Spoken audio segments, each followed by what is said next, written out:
मेरा नाम डॉक्टर मारिया नूर है। मैं कंसल्टेंट गायनेकोलॉजिस्ट और सब फर्टिलिटी एडवाइज़र हूँ। आज जिस मौजू पे बात करूँगी वो है मिग्रेन इन प्रेगनेंसी। मिग्रेन बहुत ही सीवियर हेडेक का नाम होता है। एक ऐसा हेडेक जिसको एक्सपीरियंस हो वही बता सकता है कि it is the worst headache of the life time. और बहुत सारी फीमेल पेशेंट्स हैं जिनको शादी से पहले या टीन एज में या प्रेगनेंसी से पहले मिग्रेन का मसला होता है, लेकिन अक्सर ख़वातीन को हमल में मिग्रेन का मसला बढ़ जाता है।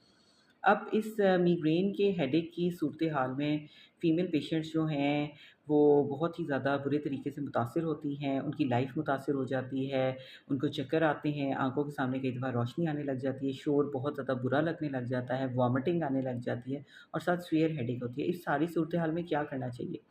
प्रेग्नेंट ख़वातीन को चाहिए कि अगर ऐसी मिग्रेन की हेडेक स्टार्ट हो, तो अपने आप को सर्दी से दूर रखें, उसके साथ-साथ शोर से दूर रखें, कमरे की लाइट्स वगैरह बंद कर दें, थोड़ी देर के लिए रेस्ट करने की कोशिश करें, सिंपल पैरासिटामोल लेने की कोशिश करें। उसके अलावा बहुत सारी ख़वातीन ऐसी होती हैं जिनको कुछ एग्रीवेटिंग फैक्टर्स होते हैं, जैसे कॉफ़ी का इंटेक करने से या कोई ठंडी पानी पीने से, कोई ठंडी चीज़ खाने से भी ये प्रॉब्लम यकदम बढ़ जाती है। तो ऐसी सूरत हाल में उनको चाहिए कि जो भी ट्रिगरिंग फैक्टर्स हैं उनको पता होता है, तो उसको अवॉइड करें। हाँ, कुछ ख़वातीन होती हैं जो कि प्रेगनेंसी से पहले कैफ़ीन मतलब कॉफ़ी के सूरत में या चाय की सूरत में बहुत ज़्यादा ले रही होती हैं हाई डोज़ में, और उसके बाद यकदम वो प्रेगनेंसी में स्टॉप करती हैं, तो उनका भी हेडेक बढ़ जाता है। तो उनको चाहिए कि आहिस्ता-आहिस्ता करके स्टॉप करें, यकदम स्टॉप ना करें।